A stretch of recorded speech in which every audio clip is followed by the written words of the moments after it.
Bonsoir à tous et bienvenue dans cette édition d'information. Au sommaire, les émissaires de l'Organisation internationale de la francophonie ont échangé ce mercredi avec le président de la Haute Autorité de la communication à Conakry.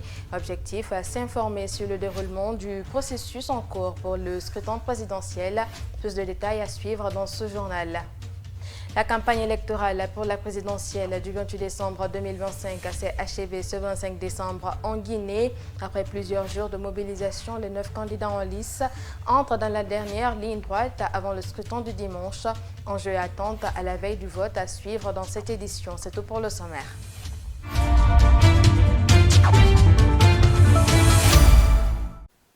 Les émissaires de l'Organisation internationale de la francophonie ont été reçus ce mercredi par le président de la Haute Autorité de la communication AC à Conakry. Les échanges ont porté essentiellement sur le déroulement du processus électoral en cours. Les missionnaires ont posé des questions de compréhension et des réponses ont été apportées autour de la table. Mohamed Lamine Dafé et Ansoubey Loubelde. Autour de la table, le président de la Haute Autorité de la communication a remercié l'Organisation internationale de la francophonie pour son appui technique et financier dans le cadre de la délivrance de la carte professionnelle pour les hommes des médias en Guinée. Boubacar Yassine Diallo a ensuite fait un exposé sur le rôle et les dispositions prises par la HAC pour le bon déroulement du processus électoral. Pour accompagner les candidats, la direction des élections a mis à notre disposition un véhicule pour chaque équipe multimédia qui accompagne chaque candidat. Donc il y a eu 9 véhicules que la DGE a mis à notre disposition avec la direction, le ministère de l'Information a mis à notre disposition pour chaque équipe multimédia et des primes, des frais de mission ont été payés aux membres des équipes multimédia par nous sur financement de la direction des élections. Les représentants de l'OIF, après avoir posé des questions de compréhension, ont exprimé leur satisfaction de la rencontre. La chef adjointe de la mission de l'OIF, honorable Angélique Ngoma, a déclaré le but de leur arrivée à Conakry. L'expression plurielle ne peut se faire qu'au travers des médias, au travers de la communication avec des hommes et des femmes suffisamment outillés, raison pour laquelle l'OIF a jugé utile de vous accompagner dans ce domaine et de voir avec vous quel est l'état d'avancement de ces différents projets. Et si nous sommes là aussi, c'est pour vous dire oui, nous serons à côté de la Haute Autorité de la communication. Un projet engagé, c'est un projet avec l'État, c'est un projet avec des partenaires et nous devons tout simplement voir ensemble quelles sont les améliorations à apporter. La satisfaction était totale de part et d'autre après les échanges. La mission d'observation électorale de la CEDEAO a rencontré les délégués déployés sur le terrain. Une rencontre initiée à Conakry pour un briefing sur la situation politique et sécuritaire de la Guinée, une manière leur permettant de mener à bien les activités sur le terrain avant, pendant et après l'élection présidentielle du 28 décembre. Nyama Kamara et Ansoubey Loubelde. Les 120 observateurs de la CEDEAO qui seront déployés sur le terrain sont briefés sur la situation politique et sécuritaire de la Guinée. Cela va leur permettre d'être informés sur comment se présente le nombre d'électeurs, le nombre de candidats en lice, la situation démographique, entre autres. Les responsables de la mission ont facilité ce travail ce jeudi à Conakry. Abdoulaye Chani. D'abord, je vais préciser qu'ils sont là pour regarder et s'informer de ce processus, l'appui qu'on va donner à ce processus d'observation et le problème de sécurité et d'autres aspects importants qui vont s'assurer qu'ils vont acquitter de leur devoir, leur responsabilité d'observateur et pour que vraiment on a tous les éléments nécessaires pour nous assurer que ça va être des élections libres, apaisées, importantes et qui sera très respecté par tous les partis concernés. Le chef de la mission électorale de la CEDEAO, Abdoulaye Diané, se réjouit, dit-il, de l'engagement exprimé par les délégués pour la réussite de l'observation électorale en Guinée. Et ce qui m'a impressionné, c'est le nombre d'observateurs qu'on a de la CEDEAO. On a 120 observateurs de la CEDEAO. Ça montre l'importance que la CEDEAO accorde à ce processus qui va nous aider à s'assurer et d'avoir les informations nécessaires pour qu'on se prononce. On se prononce sur ce processus. Je crois qu'ils sont déjà préparés le terrain pour ça, donc on était très impressionnés de ce cadre dans lequel les élections vont être notamment assurées et déroulées aussi. Tous les pays membres de la CEDEAO, exception faite à la Guinée, sont représentés au sein de la mission d'observation électorale. Communiqué numéro 012-MATD-DGE-2025 à messieurs les directeurs régionaux, à mesdames et messieurs les directeurs préfectoraux, à mesdames et messieurs les directeurs communaux de Conakry, à mesdames et messieurs les chefs de services communaux. La Direction générale des élections vous informe de la tenue simultanée des formations des membres des bureaux de vote dans les communes urbaines et rurales, ainsi que des membres des commissions administratives de centralisation des votes et des commissions de réception et de transmission des procès-verbaux dans les chefs-lieux des régions administratives les 25 et 26 décembre 2025 sur l'étendue du territoire national.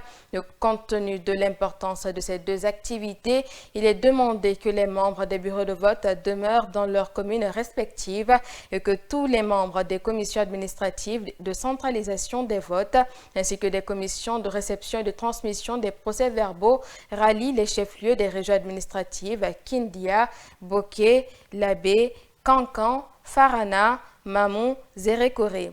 En comptant sur votre bonne collaboration, veuillez agréer, mesdames et messieurs, l'expression de notre considération distinguée. Conakry, le 24 décembre 2025, a signé la directrice générale, Madame Kamara Djenabou Touré. Et puis, la société minière AGB2AGIC vient d'obtenir l'autorisation de relancer ses activités à Bofa et à Fria. À cette occasion, une cérémonie de prière et de bénédiction a été organisée. Travailleurs et partenaires communaux impactés étaient réunis ce mardi à la base vie pour rendre grâce à Dieu et remercier les autorités guinéennes après plus de 8 mois d'arrêt. Le point avec Djibabari et Ousmane Kamara. Après plusieurs mois d'absence, la société AGB2AGIC est autorisée à reprendre ses activités à Bofa et à Fria. Une cérémonie de lecture du Saint-Coran a été organisée pour marquer la reprise des activités. Présent à cette cérémonie, Ahmed Kanté, administrateur général de la société AGB2AGIC, n'a pas manqué de remercier le président de la République ainsi que tous les soutiens durant ces moments difficiles. Je remercie les autorités. En premier lieu, je remercie le président de la République, le général Mamadi Doumbouya, pour l'appui sans faille qu'il nous a apporté dans le règlement de cette crise. C'est en droite ligne de tout ce qui se passe, parce que vous vous souviendrez que malgré cet arrêt des activités, et moi, et les employés de cette société, nous avons sillonné la Guinée, pas seuls, mais avec toujours un groupe important de nos travailleurs, parce que nous n'avons jamais perdu espoir. Et de toutes les façons, nous allons partir où? Nous n'avons pas où aller, nous n'avons que la République de Guinée. Donc tout ce qui concourt à maintenir ces pays-là dans la stabilité, dans la paix, nous ne pouvons que travailler là-dessus.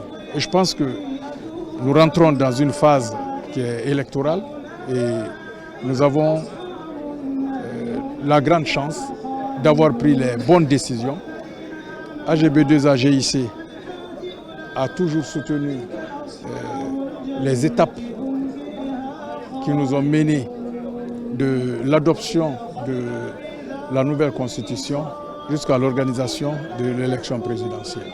Visiblement satisfait de cette relance, Ibrahim Babadi Sissé, chef du personnel de l'entreprise AGB2A GIC, a exprimé ses sentiments. Nous sommes animés ce matin par un sentiment de joie et de reconnaissance envers l'Éternel d'abord, mais aussi un sentiment de fierté envers notre administrateur général qui vraiment n'a ménagé aucun effort pour d'abord la stabilité de l'entreprise, son épanouissement, mais aussi pour l'épanouissement de tout le personnel.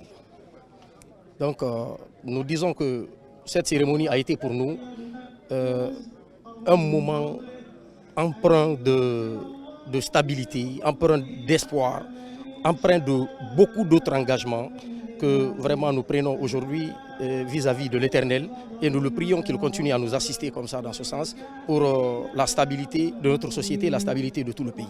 A souligné que ce arrêt faisait suite au retrait des permis miniers par les autorités guinéennes aux détenteurs non opérationnels et ne respectant pas le code minier. Noël a été célébré ce 25 décembre en Guinée comme ailleurs dans le monde. La communauté chrétienne a marqué cette fête par des prières, des chants et des moments de partage dans un esprit de paix et de fraternité. À Conakry comme à l'intérieur du pays, fidèles et familles ont appelé au vivre ensemble et à la solidarité entre les communautés et à une élection apaisée. Volet campagne de ce journal, une mobilisation de soutien au candidat Mamadi Doumbouya portée par le mouvement Tous pour la GMD, Génération pour la modernité et le développement, s'est tenue ce mardi au quartier Yimbaya, une initiative qui témoigne de l'engouement manifesté dans plusieurs quartiers de la capitale autour de la candidature de Mamadi Doumbouya, un mouvement soutenu par Ali Damalaï, Condé, Bengali Kamara, reportage. Dès 15h, le quartier Yimbaya Tanene était investi par des habitants, des jeunes et des femmes venus apporter leur soutien au candidat Mamadi Doumbouya. Une mobilisation à l'initiative du mouvement Tous pour le GMD. La coordinatrice du mouvement, Fatoumata Diallo, a appelé à une participation massive le jour du scrutin pour une victoire assurée. Mouna Beto, on va population sensibilisée. Et la carte Togo le 28 et Mini et 100% Nabagi quartier Koui. Alors Mouyama Narana Mini Bessia, Mourama Sena Yama, Foya Ramunara. Bilinga Mini Moura voté Doumbouyabe. Parce qu'il y a un mouton Beto Doumbouya Fera. Parce qu'il y a un Noma. On a voulu faire la Mougore d'Atana Noma. Présent à tous les niveaux, pour apporter son soutien au candidat Mamadi Doumbouya, l'apport de Ali Damalaï Condé a été inestimable pour la réussite de cet événement. Il était représenté par sa sœur à cette cérémonie. États-Unis, qui fait Nama, non, pas ma citoyen guinéen, qui fait Ram, Yaram Toara, vote l'or, Bilinga Kelly, on va Sombore, on va sa voter. Vote Nango Malima, afin de Doumbouya a gagné. Donc, Bilinga Belaga Soboyo, Koyani, Babi, Gabin, voter. Vote Nanyama, on a à présent, on a fini Mangera. Donc, on a un ma citoyen, il faut n'a 18 ans et Pour les militants, le choix du candidat Mamadi Doumbouya reste le meilleur choix pour la Guinée. Président Mangena, il a une vision pour les jeunes, pour les vieux, pour tout le monde. Surtout nous les jeunes, on veut aussi diriger le pays. On ne peut pas rester à l'extérieur pour toujours. On veut se retourner dans notre pays pour diriger. Donc on est là pour sensibiliser tout le monde le 28 décembre, que tout le monde aille voter pour le général Mamadi Doumbouya Nkoukao.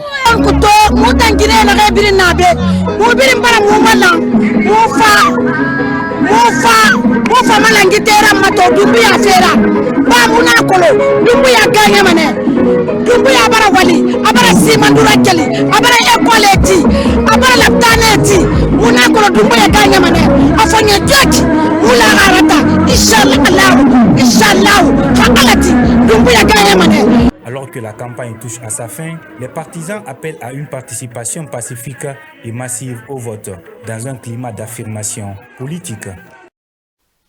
À l'approche du scrutin présidentiel du 28 décembre, les soutiens au candidat Mamadi Doumbouya continuent de se multiplier. Après les mouvements citoyens, ce sont désormais des entrepreneurs qui s'engagent. Cette semaine, le groupe CIAO a organisé un carnaval géant pour afficher son soutien au projet de société du candidat de la génération pour la modernité et le développement GMD, avec pour objectif une victoire écrasante au soir du 28 décembre 2025 à Moussa Camara.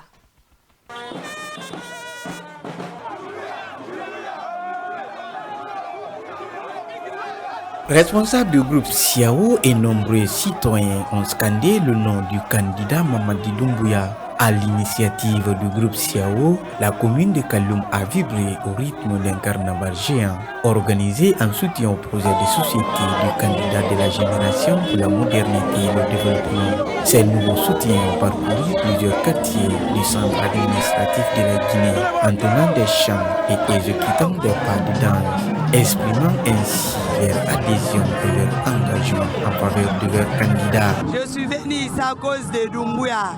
Le 28 décembre, on va voter pour Doumbouya, 100%. On est venu dans soutien de CAO. On est sous Doumbouya. On a né Doumbouya, on a voté Doumbouya. On a mansale. Doumbouya 100%. Avalia Moussole. Imana Mansae. Ababambala. Le 28 décembre, Inch'Allah, on va voter pour Doumbouya. Doumbouya un coup KO. Doumbouya un coup KO. Cette mobilisation massive, ressemblant des participants venus de divers horizons pour répondre à l'appel du groupe CIAO, vise un objectif, soutenir Mamadi Doumbouya pour une victoire éclatante au soir du 28 décembre. Ce soutien de poids vient renforcer la dynamique des arts engagés autour du candidat GMD depuis le début de la campagne électorale, avec l'espoir d'un succès dès le premier tour. La génération pour la modernité et le développement GMD a clôturé la campagne présidentielle pour le candidat Mamadi Doumbouya. Une cérémonie de grande mobilisation a été organisée à Conakry ce jeudi sur l'esplanade du Palais du Peuple. Des ministres, cadres de l'administration étaient tous présents à ce rendez-vous. On note la présence remarquée du directeur général de l'Agence nationale d'aménagement des infrastructures minières ANAIM, Ali Damalaï Condé, en soutien inconditionnel du candidat Mamadi Doumbouya. Bangali Camara pour les moments forts de la rencontre. La mobilisation était grandiose sur l'esplanade du Palais du Peuple ce jeudi 25 décembre 2025 pour la dernière journée de la campagne présidentielle. Les soutiens du candidat de la génération pour la modernité et le développement GMD étaient déterminés à réitérer leur adhésion à Mamadi Doumbouya.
Les ministres étaient fortement présents à ce rendez-vous décisif en faveur de Mamadi Doumbouya. Tous venus montrer leur engagement à donner la victoire au candidat de la génération pour la modernité et le développement après le vote présidentiel du 28 décembre prochain. Chacun, dans son geste, envoie un signe de vision claire pour la suite de la refondation dans le pays.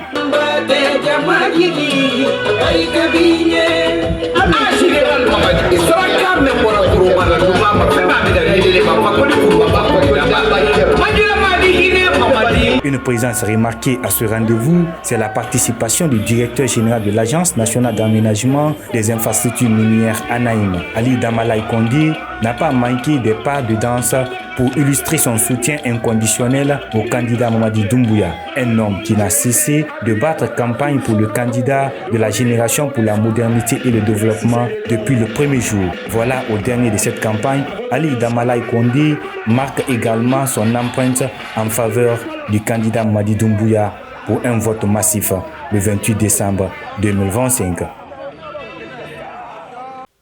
Comme je vous l'annonçais au sommaire, après plusieurs jours de campagne consacrée à la présentation des programmes et à la mobilisation des électeurs, la campagne électorale pour l'élection présidentielle du 28 décembre 2025 prend officiellement fin ce 25 décembre en Guinée. Au total, 9 candidats sont en lice pour briguer la magistrature suprême, une phase décisive qui ouvre une nouvelle page de l'histoire politique du pays. Mais quels sont les enjeux de cette fin de campagne à l'approche du scrutin de dimanche?